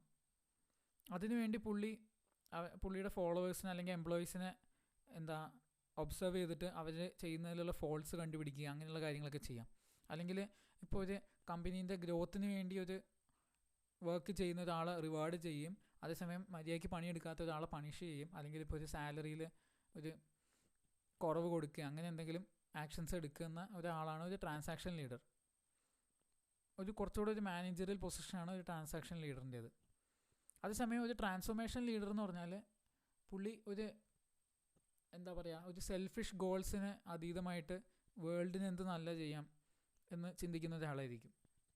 ഒരു ട്രാൻസ്ഫോർമേഷൻ ലീഡർ അയാളുടെ എംപ്ലോയീസിനെ അല്ലെങ്കിൽ ഫോളോവേഴ്സിനെ ഇൻസ്പയർ ചെയ്യും, പുള്ളിയുടെ ആക്ഷൻസ് അവർ മോട്ടിവേറ്റ് ചെയ്യും. ഒരു ബിഗ്ഗർ പിക്ചർ അല്ലെങ്കിൽ ഒരു ഗ്ലോബൽ ഇമ്പാക്റ്റ് കൊണ്ടുവരാനായിട്ടുള്ള ഒരു റേഞ്ച് ഓഫ് തിങ്കിങ്ങിലായിരിക്കും ഒരു ട്രാൻസ്ഫോർമേഷൻ ലീഡറിൻ്റേത്. പക്ഷേ ഒരു ട്രാൻസാക്ഷൻ ലീഡർ എന്ന് പറഞ്ഞാൽ അത് തെറ്റാണെന്നല്ല, ചില സമയത്ത് അങ്ങനെയുള്ളൊരു ലീഡറിനെ ആയിരിക്കും ഒരു ഇൻസ്റ്റിറ്റ്യൂഷന് ആവശ്യമുണ്ടാകുക. ഇപ്പോൾ ഒരു company on the verge of അതിൻ്റെ ഡിസ്ട്രക്ഷനിലാണെങ്കിൽ ഒരു ട്രാൻസ്ഫോർമേഷൻ ലീഡർ നമുക്ക് ലോകം നന്നാക്കാമെന്ന് പറഞ്ഞ് നടക്കുന്ന ഒരാളെ ആയിരിക്കില്ല ആവശ്യം. അതേസമയം ആ കമ്പനീൻ്റെ കടം എങ്ങനെ തീർക്കാം, അല്ലെങ്കിൽ ആ പ്രൊഡക്റ്റ് എങ്ങനെ ഡെലിവർ ചെയ്യാമെന്ന് പറഞ്ഞ് ആൾക്കാരെ കൊണ്ട് പണിയെടുപ്പിക്കുന്ന ഒരു ലീഡറിനെ ആയിരിക്കും ആവശ്യം. അപ്പോൾ ട്രാൻസാക്ഷൻ ലീഡർ എന്ന് പറഞ്ഞാൽ ഒരു തെറ്റായിട്ടുള്ളൊരു കാര്യമല്ല, അതുപോലെയുള്ള ലീഡേഴ്സിനെയും ഒരു കമ്പനിക്ക് ആവശ്യമാണ്. ബട്ട് ബേസിക്കലി ഒരു ട്രാൻസാക്ഷൻ ലീഡറും ട്രാൻസ്ഫോർമേഷൻ ലീഡറും തമ്മിലുള്ള ഡിഫറൻസ് എന്ന് പറഞ്ഞാൽ ഇതാണ്. ട്രാൻസാക്ഷൻ എന്ന് പറഞ്ഞാൽ നമ്മൾ more of kind of like boss എന്ന് നമ്മൾ മനസ്സിലാക്കിയിട്ടുള്ളൊരു ക്യാരക്ടറാണ്.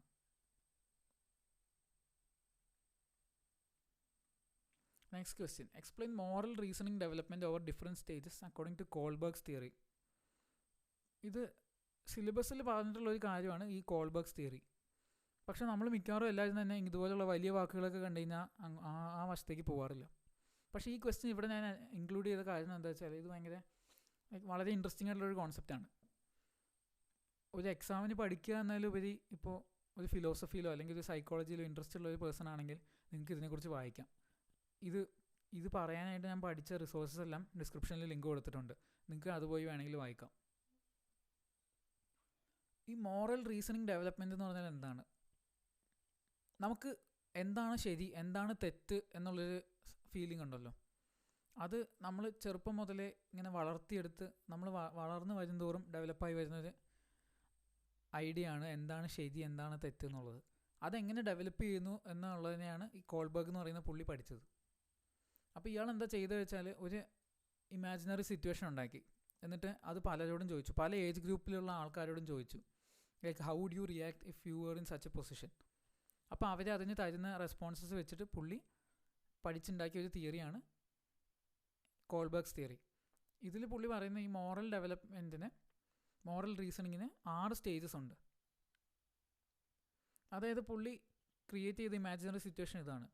കൺസിഡർ ദാറ്റ് ഒരു പേഴ്സൺ ഉണ്ട്, ഒരു വെയിൻസ് ഡിലെമ എന്നാണ് ഇതിന് പറയുന്നത്, ഈ എക്സ്പീരിയൻസിന് പറയുന്നത്, ഈ തോട്ട് എക്സ്പീരിയൻസിന്. ഈ വെയിൻ എന്ന് പറഞ്ഞ പുള്ളിയുടെ ഭാര്യ സിക്കാണ്. അപ്പോൾ പുള്ളി ഡോക്ടറിനെ കാണാൻ പോയി. അപ്പോൾ ഡോക്ടർ പറഞ്ഞു ഇതിനുള്ള ക്യൂറുണ്ട്, ബട്ട് ക്യൂർ കൊടുത്തില്ലെങ്കിൽ ഇയാൾ മരിക്കും, ഫേറ്റൽ ഡിസീസാണ്. ഇതിനുള്ള ക്യൂറുണ്ട്, പക്ഷേ ആ ക്യൂർ എന്ന് പറയുന്ന ഒരു പുതിയ മരുന്നാണ്, ഈ ഇടയ്ക്ക് കണ്ടുപിടിച്ചൊരു മരുന്നാണ്. അത് ഈ ഒരു ഫാർമസിയിൽ ചെന്നാൽ അത് കിട്ടും. അങ്ങനെ പറഞ്ഞിട്ട് ഡോക്ടർ ഒരു പ്രിസ്ക്രിപ്ഷനും കൊടുത്തു. അപ്പോൾ ഈ വെയിൻ എന്ന് പറയുന്ന പുള്ളി ഈ പ്രിസ്ക്രിപ്ഷനും കൊണ്ട് ഫാർമസിസ്റ്റിൻ്റെ അടുത്ത് ചെല്ലുകയാണ്. അപ്പോൾ ഫാർമസിസ്റ്റ് വളരെ വലിയൊരു എമൗണ്ടാണ് പറയുന്നത് ഈ മരുന്ന് വാങ്ങാനായിട്ട്. ഈ പുള്ളീൻ്റെ കയ്യിൽ അത്രയും പൈസ ഇല്ല. ഫോർ എക്സാമ്പിൾ ഒരു 1,00,000 രൂപയാണ് മരുന്ന് മേടിക്കാൻ, പുള്ളിയുടെ കയ്യിൽ അത്രയും പൈസ ഇല്ല. അപ്പോൾ പുള്ളി പറയുന്നു, എനിക്കിങ്ങനെ വളരെ അർജൻറ്റായിട്ടുള്ള സിറ്റുവേഷനാണ്, എൻ്റെ ഭാര്യയ്ക്ക് ഈ മരുന്ന് കൊടുത്തില്ലെങ്കിൽ അവൾ മരിക്കും, അപ്പോൾ എനിക്ക് അത്യാവശ്യമാണ്, ഞാൻ നിങ്ങൾക്ക് ബാക്കി പൈസ എൻ്റെ കയ്യിൽ ഇപ്പോൾ ഉള്ളതും തന്നിട്ട് പിന്നെ ബാക്കി പൈസ ഞാൻ കിട്ടുന്നതനുസരിച്ച് തരാമെന്ന് പറയും. പക്ഷേ ഫാർമസിസ്റ്റിൻ്റെ പോയിൻ്റ് ഓഫ് വ്യൂവിൽ പുള്ളി ആ മരുന്ന് ഇപ്പോൾ കണ്ടുപിടിച്ചതേ ഉള്ളൂ, പുള്ളിക്ക് അതിൽ നിന്ന് നല്ല പ്രോഫിറ്റ് ഉണ്ടാക്കാൻ പറ്റും. അപ്പോൾ പുള്ളി സമ്മതിക്കില്ല. എന്നിട്ട് ഈ പുള്ളി പോയിട്ട് ബാങ്കിലൊക്കെ ചോദിച്ചു, ഹെൽത്ത് ലോണൊക്കെ ചോദിച്ചു, പക്ഷേ അവർക്ക് ഒന്നും കിട്ടുന്നില്ല. അപ്പോൾ ഇയാൾ എന്ത് ചെയ്തു, ഇയാളുടെ വൈഫിൻ്റെ ജീവൻ രക്ഷിക്കാനായിട്ട് അന്ന് രാത്രി ഫാർമസിസ്റ്റിൻ്റെ ഓഫീസ് തല്ലിപ്പൊളിച്ച് കടന്നിട്ട് ഈ മരുന്ന് കട്ടെടുത്തു, എന്നിട്ട് വൈഫിന് കൊടുത്തു. അപ്പം നമ്മൾ സാധാരണ പഠിപ്പിച്ചിട്ടുള്ളത് എന്താ, കട്ടെടുക്കുക എന്നുള്ളത് തെറ്റായിട്ടുള്ള കാര്യമാണ്, അത് ചെയ്യരുത്. പക്ഷേ ഈ പുള്ളിയും അങ്ങനെ തന്നെയാണ്, ഈ പുള്ളീനെ അങ്ങനെ തന്നെയാണ് പഠിപ്പിച്ചിട്ടുള്ളത്. പക്ഷേ പുള്ളി അത് മോഷ്ടിച്ചു. So what made him do that, അല്ലെങ്കിൽ പുള്ളിയുടെ ആ മോറൽ റീസണിങ് എങ്ങനെയാണ് ചേഞ്ച് ആയത്, അത് എക്സ്പ്ലെയിൻ ചെയ്യാനായിട്ടാണ്, അല്ലെങ്കിൽ ഈ നമ്മുടെ ഹ്യൂമൻസിൽ പൊതുവേ ഈ മോറൽ റീസണിങ് എങ്ങനെയാണ് ഡെവലപ്പ് ചെയ്യുന്നത്, അല്ലെങ്കിൽ ഇങ്ങനെയുള്ള സിറ്റുവേഷനുകളിൽ എങ്ങനെയാണ് ചേഞ്ച് ചെയ്യുന്നത് എന്ന് എക്സ്പ്ലെയിൻ ചെയ്യാനായിട്ടാണ് ഈ കോൾബർഗ്സ് തിയറി കണ്ടുപിടിച്ചത്. ഇതിൽ പറയുന്നത് മോറൽ റീസണിങ് ഡെവലപ്മെൻറ്റിന് 6 ഡിഫറെൻറ്റ് സ്റ്റേജസ് ഉണ്ട്. അതിൽ 3 സെക്ഷനുണ്ട്. 3 സെക്ഷനിൽ 6 ഡിഫറെൻറ്റ് സ്റ്റേജസ്. ഇതാണ് ഫസ്റ്റ് സെക്ഷൻ, ആദ്യത്തെ 2 സ്റ്റേജ്. പിന്നെ രണ്ടാമത്തെ 2 സ്റ്റേജ് എന്ന് പറയുന്നത് സെക്കൻഡ് സെക്ഷൻ. മൂന്നാമത്തെ സ്റ്റേജ് എന്ന് പറയുന്നത് തേർഡ് സെക്ഷൻ. ഈ ഫസ്റ്റ് 1 എന്ന് പറയുന്നത് പ്രീ മോറൽ സ്റ്റേറ്റ് ആണ്.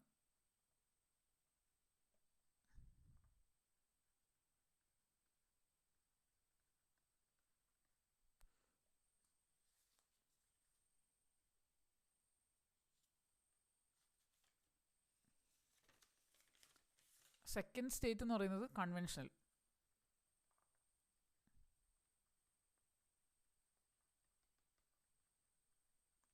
തേർഡ് സ്റ്റേറ്റ് എന്ന് പറയുന്നത് പോസ്റ്റ് കൺവെൻഷണൽ.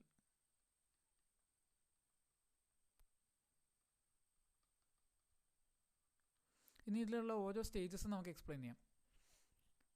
സോ ഏറ്റവും ആദ്യം നമ്മൾ എങ്ങനെയാണ് തെറ്റെന്താണ് ശരി എന്താണെന്ന് മനസ്സിലാക്കുന്നത്. ഇപ്പോൾ ഒരു കുട്ടി, ഒരു LKG പഠിക്കുന്ന ഒരു കുട്ടി, അവനിപ്പോൾ എന്തെങ്കിലും ഒരു കാര്യം ചെയ്യണമെന്നുണ്ടെങ്കിൽ, അല്ലെങ്കിൽ ഒരു കാര്യം ഞാൻ അങ്ങനെ ചെയ്യരുത് എന്ന് തോന്നണമെന്നുണ്ടെങ്കിൽ അവനെ ഡ്രൈവ് ചെയ്യുന്ന റീസൺ എന്താണ്, അതാണ് ഫസ്റ്റ് സ്റ്റേജ് പറയുന്നത്, അവോയ്ഡിങ് പണിഷ്മെൻറ്റ്. അവോയ്ഡിങ് പണിഷ്മെൻറ്റ് എന്ന് വെച്ചാൽ, ഇപ്പോൾ ഒരു കുട്ടി തെറ്റെന്താണ് ശരി എന്താണെന്നെല്ലാം മനസ്സിലാക്കുന്നതിന് മുമ്പ് ഒരു കാര്യം ചെയ്യണോ വേണ്ടോ എന്ന് പറഞ്ഞ് തീരുമാനിക്കുന്നതിന് അവനെ ഡ്രൈവ് ചെയ്യുന്ന റീസൺ എന്ന് പറയുന്നത് പണിഷ്മെൻറ്റ് അവോയ്ഡ് ചെയ്യുക എന്നുള്ളതാണ്. ഇപ്പോൾ പാരൻസോ ടീച്ചേഴ്സോ എന്തെങ്കിലും പറഞ്ഞിട്ടുണ്ടാവും, ഇങ്ങനെ ചെയ്യരുത്, അല്ലെങ്കിൽ കട്ടെടുക്കരുത്, അല്ലെങ്കിൽ തല്ലുണ്ടാക്കരുത്. അപ്പോൾ ഞാൻ അങ്ങനെ അവർ പറയുന്നതിനെതിരായിട്ട് ഞാൻ ചെയ്താൽ എനിക്ക് തല്ല് കിട്ടും, അതുകൊണ്ട് ഞാൻ അത് ചെയ്യുന്നില്ല. അപ്പോൾ ഏറ്റവും ആദ്യം നമ്മുടെ മോറൽ റീസണിങ് എന്ന് പറയുന്നത് അതാണ്. Avoiding punishment. അത് കഴിഞ്ഞാൽ ഈ കുട്ടി കുറച്ചുകൂടെ വലുതായി. അപ്പോൾ അടുത്ത മോറൽ റീസണിങ് വന്നു. അതാണ് സെൽഫ് ഇൻട്രസ്റ്റ്. സെൽഫ് ഇൻട്രസ്റ്റ് എന്ന് പറഞ്ഞാൽ ഇപ്പോൾ കുട്ടി കുറച്ചുകൂടെ വലുതായാലും അവൻ മനസ്സിലാക്കും, ഓക്കെ, സോ എല്ലാവരുടെയും പോയിന്റ് ഓഫ് വ്യൂ സെയിം ആവണമെന്നില്ല. ഒരാൾ ശരിയാണെന്ന് വിചാരിക്കുന്നത് ചിലപ്പോൾ വേറൊരാൾക്ക് തെറ്റായിരിക്കാം. അതേസമയം ഒരാൾ തെറ്റാന്ന് വിചാരിക്കുന്നത് വേറൊരാൾക്ക് ശരിയായിരിക്കാം. ഇപ്പോൾ താനോസ് സ്നാപ്പ് ചെയ്ത് ഹാഫ് ഓഫ് ദ യൂണിവേഴ്സിനെ ഡിസ്ട്രോയ് ചെയ്തു എന്നുള്ളത് താനോസിൻ്റെ പോയിന്റ് ഓഫ് വ്യൂവിൽ നിന്ന് പുള്ളി ചെയ്ത് ശരിയായിട്ടുള്ള കാര്യമാണ്. പക്ഷെ നമ്മുടെ ഹീറോസിൻ്റെ അല്ലെങ്കിൽ മെയിൻ ക്യാരക്ടേഴ്സ് ആണെന്ന് പറയപ്പെടുന്നവരുടെ പോയിന്റ് ഓഫ് വ്യൂവിൽ നിന്ന് പുള്ളി ചെയ്തത് തെറ്റായിട്ടുള്ളൊരു കാര്യമാണ്. അപ്പോൾ ഓരോ ആൾക്കാർക്ക് അവരുടേതായ പോയിന്റ് ഓഫ് വ്യൂ ഉണ്ടെന്നും നമ്മളെ തെറ്റെന്താണ് ശരി എന്താണെന്ന് പറഞ്ഞ് അടിച്ചേൽപ്പിച്ചിട്ടുള്ളത് എപ്പോഴും അങ്ങനെ തന്നെ ആവണമെന്നില്ല എന്നുള്ളതും കുട്ടി മനസ്സിലാക്കും. അതാണ് സെൽഫ് ഇൻട്രസ്റ്റ് എന്നുള്ളൊരു സെക്ഷൻ, ഒരു സ്റ്റേജ് വരുന്നത്. അത് കഴിഞ്ഞിട്ടുള്ളതാണ് കൺവെൻഷണൽ സ്റ്റേജ്. ഇതിലുള്ള തേർഡ് സ്റ്റേജ് എന്താണെന്ന് പറഞ്ഞാൽ ഗുഡ് ബോയ് ആറ്റിറ്റ്യൂഡ്. ഈ ഗുഡ് ബോയ് അല്ലെങ്കിൽ ഒരു ഗുഡ് ഗേൾ ആറ്റിറ്റ്യൂഡ് എന്ന് പറയുന്നത് എന്താ വെച്ചാൽ, ഞാൻ ഒരു കാര്യം ചെയ്യുന്നു അല്ലെങ്കിൽ ഞാൻ മര്യാദയ്ക്ക് ബിഹേവ് ചെയ്യുന്നു. എന്തിനെന്ന് വെച്ചാൽ ബാക്കിയുള്ളവർ നോക്കുമ്പോൾ ഞാനൊരു നല്ല മനുഷ്യനായിരിക്കണം, അല്ലെങ്കിൽ ബാക്കിയുള്ളവരുടെ എന്നെക്കുറിച്ചുള്ള അഭിപ്രായം ചീത്തയാവരുത്. ആ ഒരു കാരണം കൊണ്ട് ഞാൻ ഇതൊക്കെ ചെയ്യുന്നു, അല്ലെങ്കിൽ ബാക്കിയുള്ളവർ എന്നെക്കുറിച്ച് എന്ത് വിചാരിക്കും എന്നുള്ളൊരു ചിന്തയുള്ളതുകൊണ്ട് ഞാൻ ഇന്ന കാര്യങ്ങളൊന്നും ചെയ്യുന്നില്ല. അതാണ് ഗുഡ് ബോയ് ആറ്റിറ്റ്യൂഡ് എന്ന് പറയുന്ന സ്റ്റേജിൽ ഉള്ളവർ ചെയ്യുന്നത്. അപ്പോൾ ഈ പോയിന്റ് എത്തുമ്പോൾ നമ്മൾ ബാക്കിയുള്ളവരുടെ അഭിപ്രായങ്ങളും നമ്മുടെ ചോയ്സുകളും ഇൻഫ്ലുവൻസ് ചെയ്യാൻ തുടങ്ങും. ഈ ഫോർത്ത് സ്റ്റേജ് എന്ന് പറയുന്നത് ലോ ആൻഡ് ഓർഡർ മൊറാലിറ്റി. ഇതെന്താ പറയുന്നത് വെച്ചാൽ, നമ്മൾ ഒരു സിറ്റിസൺ ഒരു ലോ അല്ലെങ്കിൽ ഇപ്പോൾ ഒരു കൺട്രിയിൽ ജീവിക്കണമെങ്കിൽ അല്ലെങ്കിൽ ഒരു സിവിലൈസേഷനിൻ്റെ പാർട്ടായിട്ട് ജീവിക്കണം എന്നുണ്ടെങ്കിൽ അതിൻ്റേതായ ചില ലോസും കാര്യങ്ങളൊക്കെ ഉണ്ട്. അത് ഒബൈ ചെയ്താലേ എനിക്കതിൽ ജീവിക്കാൻ പറ്റുള്ളൂ. അല്ലെങ്കിൽ എന്താ പറയുക, ആ ഒരു ലോ ബ്രേക്ക് ചെയ്താൽ എനിക്കതിൻ്റെ ഗിൽട്ടുണ്ടാവും, അല്ലെങ്കിൽ ഞാൻ അതിന് ജസ്റ്റിഫയബിൾ ആയിരിക്കണം എന്നുള്ളൊരു കാരണം എന്നുള്ളൊരു അറിവുള്ളത് കൊണ്ട് പുള്ളി അത് ഒബൈ ചെയ്യുന്നു. അല്ലെങ്കിൽ ആ ഒരു പുള്ളിയുടെ സെൻസ് ഓഫ് മൊറാൽ എന്ന് പറയുന്നത് ആ ഒരു സിസ്റ്റത്തിൻ്റെ ലോ ആൻഡ് ഓർഡറിനെ റിവോൾവ് ചെയ്തിട്ടായിരിക്കും. അതാണ് ഈ fourth state, law and order morality. ഇനി ഇത് കഴിഞ്ഞിട്ട് ഒരു പോസ്റ്റ് കൺവെൻഷണൽ സ്റ്റേറ്റ് ഉണ്ട്. അതിൽ വരുന്നതാണ് സോഷ്യൽ കോൺട്രാക്റ്റും യൂണിവേഴ്സൽ എത്തിക്കൽ പ്രിൻസിപ്പിളും. ഇതെന്താ വെച്ചാൽ, സോഷ്യൽ കോൺട്രാക്റ്റ് എന്ന് വെച്ചാൽ in certain situations we have to act beyond the law and order. അത് ചിലർക്ക് തോന്നുന്നതാണ്. അവരുടെ ഇൻഡിവിജ്വൽ റൈറ്റ്സ് ഈ ലോ ആൻഡ് ഓർഡറിനെ വയലേറ്റ് ചെയ്താലും for the greater good of a certain group of people ലോവിനെ വയലേറ്റ് ചെയ്തേ പറ്റൂ എന്നുള്ളത്. ഇപ്പോൾ ഈ വൈൻ എന്ന് പറഞ്ഞ ആൾ മരുന്ന് കട്ടെടുത്തു. പുള്ളിക്ക് അറിയാം കട്ടെടുക്കുക എന്ന് പറയുന്നത് തെറ്റായിട്ടുള്ള കാര്യമാണ്, അത് ചെയ്യരുത്. അല്ലെങ്കിൽ പുള്ളി സ്കൂളിലായിരുന്നപ്പോഴും പുള്ളീനെ പഠിപ്പിച്ചിട്ടുണ്ടാവുക അത് തന്നെയായിരിക്കും, അങ്ങനെ ഒരു കാര്യം ചെയ്യരുത്. പക്ഷെ പുള്ളി എന്നാലും അത് ചെയ്തു. എന്തുകൊണ്ട്? പുള്ളിയുടെ വൈഫിനെ രക്ഷിക്കാൻ വേണ്ടി. അപ്പോൾ അവിടെ പുള്ളി ഫേസ് ചെയ്യുന്നത് സോഷ്യൽ കോൺട്രാക്റ്റാണ്. അല്ലെങ്കിൽ പുള്ളിയുടെ മോറൽ റീസണിങ് എന്ന് പറയുന്നത് ഈ സോഷ്യൽ കോൺട്രാക്റ്റാണ്. പുള്ളി ആക്ട് ചെയ്ത് എന്തുകൊണ്ട് അങ്ങനെ പുള്ളി ആക്ട് ചെയ്തു. അപ്പോൾ അവിടെ ആ ഒരു സിറ്റുവേഷനിൽ പുള്ളിയുടെ എന്താ പറയുക, ഒരു ലോ ഒബൈ ചെയ്യണം എന്നുള്ള ഒരു ആഗ്രഹത്തിനേക്കാളും കൂടുതലും പുള്ളി ഇമ്പോർട്ടൻസ് കൊടുക്കുന്ന പുള്ളീൻ്റെ വൈഫിൻ്റെ ലൈഫിനാണ്. അപ്പോൾ ഭാര്യനെ രക്ഷിക്കാൻ വേണ്ടി പുള്ളി ലോ ബ്രേക്ക് ചെയ്തു. അപ്പോൾ പുള്ളി ഈ സോഷ്യൽ കോൺട്രാക്റ്റ് എന്ന് പറയുന്ന സ്റ്റേറ്റിലാണുള്ളത്. അതായത് based on individual rights and justice for the greater good of a certain group of people. ഇനി ഫൈനൽ സ്റ്റേറ്റ് എന്ന് പറയുന്നത് യൂണിവേഴ്സൽ എത്തിക്കൽ പ്രിൻസിപ്പിൾ. ഇതെന്ന് വെച്ചാൽ ഈ സ്റ്റേറ്റിൽ എത്തിക്കഴിഞ്ഞാൽ ഈ ഒരാൾക്ക് അവരുടേതായൊരു സെൻസ് ഓഫ് മൊറാലിറ്റി ഉണ്ട്, അവരുടേതായ ഒരു മോറൽ ഗൈഡ് ലൈൻസ് ഉണ്ട്. അവർ അത് മാത്രമേ വിശ്വസിക്കുന്നുള്ളൂ. അല്ലെങ്കിൽ എക്സിസ്റ്റിംഗ് ആയിട്ടുള്ള ലോ ആൻഡ് ഓർഡർ പറയുന്നത് ഫിറ്റ് ചെയ്താലും ചെയ്തില്ലെങ്കിലും അതിനനുസരിച്ച് പോയാലും ഇല്ലെങ്കിലും അവരുടേതായിട്ടുള്ള ആ ഒരു എന്താ പറയുക, എന്താണ് ശരി എന്താണ് തെറ്റ് എന്നുള്ളൊരു ബോധമുണ്ട് അവർക്ക്. അതിലാണ് വിശ്വസിക്കുന്നത്, അതിനനുസരിച്ചാണ് ആക്ട് ചെയ്യുന്നത്. അപ്പോൾ അതിൻ്റെ കോൺസിക്വൻസസ് എന്താണോ അത് ഫേസ് ചെയ്യാൻ അവർ തയ്യാറാണ്. ഇപ്പോൾ കോൾബർഗ് ഈ തിയറി ഉണ്ടാക്കിയപ്പോൾ പലരും പറഞ്ഞു ഇങ്ങനൊരു സ്റ്റേറ്റ് ഇല്ലയെന്ന്. പക്ഷേ പുള്ളി വിശ്വസിച്ചത് ഇങ്ങനൊരു സ്റ്റേറ്റ് ഉണ്ട്, പക്ഷേ വളരെ ചുരുക്കം ആൾക്കാരെ ഈ യൂണിവേഴ്സൽ എത്തിക്കൽ പ്രിൻസിപ്പിൾ എന്ന് പറഞ്ഞ് ഈ സ്റ്റേറ്റിലേക്ക് എത്തുന്നുള്ളൂ. ഇതിന് എക്സാമ്പിൾ പറയുകയാണെങ്കിൽ ഫോർ എക്സാമ്പിൾ ഗാന്ധിജി അല്ലെങ്കിൽ Martin Luther king, Nelson Mandela ഇതുപോലെയുള്ള വ്യക്തികളൊക്കെ ഈ യൂണിവേഴ്സൽ എത്തിക്കൽ പ്രിൻസിപ്പിൾ എന്ന് പറയുന്ന സ്റ്റേറ്റിലെത്തിയവരാണെന്ന് നമുക്ക് വേണമെങ്കിൽ പറയാം. ഇപ്പോൾ ഗാന്ധിജിയുടെ എക്സാമ്പിൾ പറയുകയാണെങ്കിൽ അദ്ദേഹം ജീവിച്ചിരുന്ന കാലത്ത് ബ്രിട്ടീഷ് ലോ പറയുന്നതിനെതിരായിട്ടാണ് പുള്ളി ചെയ്ത കാര്യങ്ങളെല്ലാം. കാരണം പുള്ളി വിശ്വസിച്ചിരുന്ന മോറൽ റൂൾസ് ആൻഡ് റെഗുലേഷൻസ് ആ ലോവിനും അപ്പുറമായിരുന്നു. അതിന് പക്ഷേ പുള്ളിക്ക് അദ്ദേഹത്തിന് അതിൻ്റേതായ കോൺസിക്വൻസസ് ഫേസ് ചെയ്യേണ്ടി വന്നിട്ടുണ്ട്. ബ്രിട്ടീഷ് ലോ അപ്പോൾ എക്സിസ്റ്റിംഗ് ആയിട്ടിരുന്ന ലോ ബ്രേക്ക് ചെയ്തതുകൊണ്ട് ജയിലിൽ പോകേണ്ടി വന്നിട്ടുണ്ട്. പക്ഷെ അവർ സ്റ്റെഡ് ഫാസ്റ്റ് ആയിട്ട് അവരുടെ മോറൽ, അവർ വിശ്വസിക്കുന്ന മോറലിൽ ഹോൾഡ് ഓൺ ചെയ്തു. ഇങ്ങനൊരു സ്റ്റേറ്റ് വളരെ ചുരുക്കം ചിലരെ എത്തുള്ളൂ. ഇതാണ് മൊറാലിറ്റീൻ്റെ ഹയസ്റ്റ് ലെവൽ. ഇതാണ് കോൾബർഗ്സ് തിയറി അല്ലെങ്കിൽ Kohlberg's 6 stages of moral reasoning development എന്ന് പറയുന്നത്. ഇത് നമ്മുടെ സിലബസിൽ പറയുന്ന കാര്യമാണ്. പക്ഷേ ഇത് എന്തുകൊണ്ട് പറഞ്ഞു എന്ന് വെച്ചാൽ ഇത് വളരെ ഇൻട്രസ്റ്റിംഗ് ആയിട്ടുള്ളൊരു കോൺസെപ്റ്റ് ആയതുകൊണ്ട് മിക്കവാറും ഇത് എക്സാമിന് ചോദിക്കാൻ ചാൻസ് ഒന്നുമില്ല. നിങ്ങളിപ്പോൾ ഫിലോസഫി അല്ലെങ്കിൽ സൈക്കോളജിയിൽ ഇൻട്രസ്റ്റ് ഉള്ളവരാണെങ്കിൽ ഇതുമായിട്ട് ബന്ധപ്പെട്ട കുറേയധികം റിസോഴ്സസ് ഞാൻ ഡിസ്ക്രിപ്ഷനിൽ കൊടുത്തിട്ടുണ്ട്. നിങ്ങൾക്ക് ഇൻട്രസ്റ്റ് ഉണ്ടെങ്കിൽ അതെടുത്ത് നോക്കാം. Okay, so that's it. അപ്പോൾ അങ്ങനെ നമ്മളൊരു 40 മിനിറ്റ്സിനുള്ളിൽ ലൈഫ് സ്കിൽസ് എന്ന് പറയുന്ന എൻ്റയർ സബ്ജക്റ്റ് കവർ ചെയ്തിട്ടുണ്ട്, including the syllabus and previous year question papers. നിങ്ങൾ എക്സാമിന് പ്രിപ്പയർ ചെയ്തുകൊണ്ടിരിക്കുകയാണ് അല്ലെങ്കിൽ പ്രിപ്പയർ ചെയ്ത് കഴിഞ്ഞു, അങ്ങനെയാണെന്നുണ്ടെങ്കിൽ നിങ്ങൾക്ക് നിങ്ങളുടെ ടെക്സ്റ്റ് ബുക്കിനോ അല്ലെങ്കിൽ നോട്ട്സിനെയോ അല്ലെങ്കിൽ ബാക്കി എന്തെങ്കിലും മെറ്റീരിയൽ റെഫർ ചെയ്യുന്നുണ്ടെങ്കിൽ അതിനെയോ കോംപ്ലിമെൻറ്റ് ചെയ്യാനായിട്ട് ഈ വീഡിയോ യൂസ് ചെയ്യാം. അല്ല നിങ്ങൾ എക്സാമിന് പഠിക്കാൻ തുടങ്ങുന്നതേ ഉള്ളൂ, ഇതുവരെ ഒന്നും തൊട്ട് നോക്കിയിട്ടില്ല, നാളെ എക്സാമാണ്, എക്സാമിന് മുമ്പ് ജസ്റ്റ് ഫ്രഷ് ആയിട്ട് തുടങ്ങുകയാണെന്നുണ്ടെങ്കിലും ഒരു ഹെഡ് സ്റ്റാർട്ട് കിട്ടാനായിട്ട് നിങ്ങൾക്ക് ഈ വീഡിയോ യൂസ് ചെയ്യാം. ഇതിൻ്റെ ഡിസ്ക്രിപ്ഷനിൽ further resources like syllabus, complete syllabus, previous year question papers, ഇതിലുള്ള കോൺസെപ്റ്റ് എക്സ്പ്ലെയിൻ ചെയ്യാനായിട്ട് ഞാൻ പഠിച്ച ബാക്കിയുള്ള വീഡിയോസ് അല്ലെങ്കിൽ റിസോഴ്സസ് എല്ലാം ഡിസ്ക്രിപ്ഷനിൽ കൊടുത്തിട്ടുണ്ട്. ബാക്കി എന്തെങ്കിലും സ്റ്റഡി മെറ്റീരിയൽ അങ്ങനെയുള്ള കാര്യങ്ങളെല്ലാം ഡിസ്ക്രിപ്ഷനിൽ കൊടുത്തിട്ടുണ്ട്. നിങ്ങൾക്ക് പഠിക്കാനായിട്ട് അതെല്ലാം യൂസ് ചെയ്യാം. Thank you.